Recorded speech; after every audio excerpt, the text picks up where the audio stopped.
বন্ধুরা, চীন নিজের মিলিটারি ইতিহাসে সবথেকে বড় পদক্ষেপ নিয়ে ফেলেছে আর এর জন্য তৃতীয় বিশ্বযুদ্ধের বিপদ মাথাচাড়া দিচ্ছে। চীন এই সিদ্ধান্ত হঠাৎই নেয়নি, এর পেছনে তাইওয়ান ও আমেরিকার অংশীদারিত্বের খবর আসছে।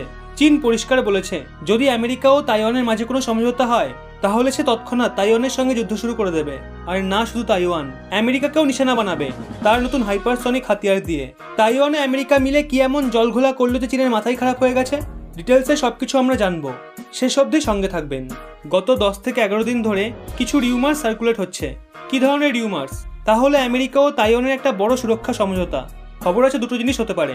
প্রথমটা বলা হচ্ছে একটা ডিফেন্স ডিল হতে পারে, মানে একটা ভীষণই বড় সুরক্ষা সমঝোতা যার মাধ্যমে আমেরিকা তাইওয়ানকে তার প্রাইম হাতিয়ার সেল করবে। আর এই ডিফেন্স ডিল ভীষণই বড় হতে পারে, এই ডিল $20 বিলিয়ন থেকেও বেশি হতে পারে। আর দ্বিতীয়টা বলা হচ্ছে আমেরিকা ও তাইওয়ানের মাঝে একটা ডিফেন্স প্যাক্ট হতে পারে। ডিল ও প্যাক্টের মধ্যে পার্থক্যটা কি? ডিলে আপনি হাতিয়ার বেচতে পারবেন, প্যাক্টে আপনি অন্যের সুরক্ষার দায়িত্বভার নিতে পারবেন।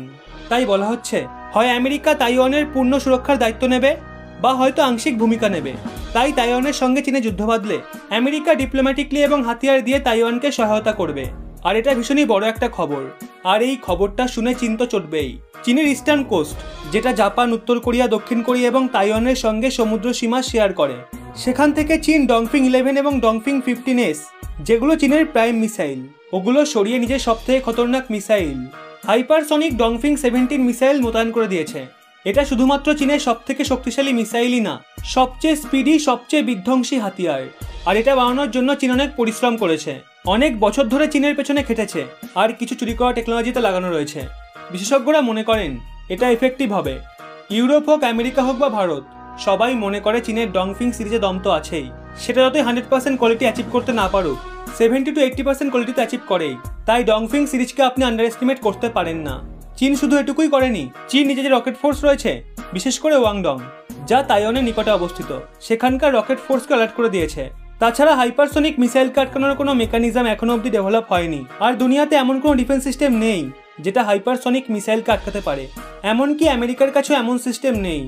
আমেরিকা তো একটা স্যাটেলাইট বেস ডিফেন্স সিস্টেম বানাচ্ছে, কিন্তু এখনো অবধি সেটা ডেভেলপ হয়নি। এর মানে চীন আমেরিকাকেও নিশানা বানাতে পারে। এটা কোনো হাওয়া ওড়ানোর কথা নয়, সত্যি এরকমটা হতেও পারে। আর আমেরিকার সবথেকে বড় প্রবলেম হলো ওর কাছে এমন কোনো ডিফেন্স সিস্টেম নেই যেটা হাইপারসনিক মিসাইলকে আটকাতে পারে। আরও একটা প্রবলেম হলো আমেরিকার কাছে কোনো হাইপারসনিক মিসাইলও নেই চীনকে জবাব দেওয়ার জন্য। হ্যাঁ, আমেরিকা সদ্যই তার হাইপারসনিক মিসাইল বানিয়ে তো নিয়েছে, পরশু এর টেস্ট হয়েছে। তার নাম AGM-183 অ্যারো, এয়ার ভার্সন আমেরিকার হাইপারসনিক মিসাইল। কিন্তু সেটা এখনো সেনায় সামিল করা হয়নি। সেনায় সামিল করতে এখনো 1.5 থেকে 2 বছর সময় লাগবে। যদি সত্যি এরকম কিছু হয় তাহলে পরিস্থিতি কোন পর্যায়ে পর্যন্ত পৌঁছাতে পারে বলে আপনার মনে হয় অবশ্যই কমেন্টে জানান। ভাস্কর চ্যাটার্জি এবং প্রীতম দাস সহ অনেকে এই পরিবারের এমন কিছু সদস্য যারা বেশ সুন্দর সুন্দর কমেন্ট করেন। চাইলে আপনিও করতে পারেন। বেছে বেছে সেরা কমেন্টগুলো তুলে ধরবো আপনাদের সামনে। ভিডিওটি ভালো লাগলে অবশ্যই একটা লাইক করে সবাইকে শেয়ার করে দিন এবং এরকমই ব্যাক টু ব্যাক আপডেট পেতে রহস্য বাংলা চ্যানেলটি সাবস্ক্রাইব করে পাশের বেল আইকনটি অল করে রাখুন।